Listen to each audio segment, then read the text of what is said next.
नाही, काम केलं जात नाही, कोणी करायचं.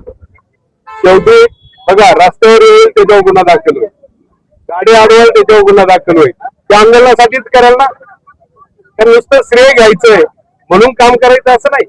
याची देखील रस्त्यावर आले होते, त्याबद्दल तुम्ही काय बोलता? नाही, आता शेवटी लोकप्रतिनिधी त्यांना वाटलं असेल आंदोलनाचा काही ना काही प्रभाव त्यांच्यावर पडला असेल, त्यांना खात्री झाली असेल का आंदोलनाने प्रश्न सुटतात म्हणून ते रस्त्यावर आले. तुम्ही याबाबत शेवटी सत्तेमध्ये असताना, सत्तेचे मुख्य पदाधिकारी असताना, घटक असताना, या तालुक्याचे लोकप्रतिनिधी असताना आमची अपेक्षा आहे त्यांनी राज्यामध्ये देशामध्ये जाऊन या प्रश्नाची तड लावायला हवी होती जेव्हा ते बंद पडलं तेव्हा. पण त्यांनी त्यावेळेस नसेल मिळालं. पण आज का म्हणजे त्यांना जर हे लक्षात आलं असेल आणि त्यांनी भाग घेतला असेल तर निश्चित स्वागतार्थ आहे. या आंदोलनाबाबत चर्चा झाली होती. अरे आता तुम्ही बाबाजी चासकर यांनी सविस्तर सांगितलं. मला या आंदोलनाचं प्रमुख नेतृत्व करायची संधी होती, मी ती नाकारली कारण मी एका पक्षाचा प्रतिनिधी म्हणून काम करतो.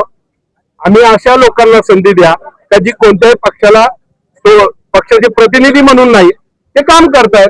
त्यांना दिलं तर सगळ्यांना एकत्र करण्यास सुईचं जावं म्हणून त्यांना संधी दिली आहे आणि ते चांगलं काम करतील. या ठिकाणी सर्वपक्षीय आंदोलन बोललं होतं, त्या ठिकाणी चर्चा झाली होती का? सर्व सगळे घरी जाऊन प्रत्येकाच्या त्यांनी चर्चा केली आहे. तुमच्यासोबत काय चर्चा झाली होती? कोणाची? आंदोलनासंदर्भात आंदोलनाची चर्चा गेली कित्येक दिवस चर्चा चालू आहे ना.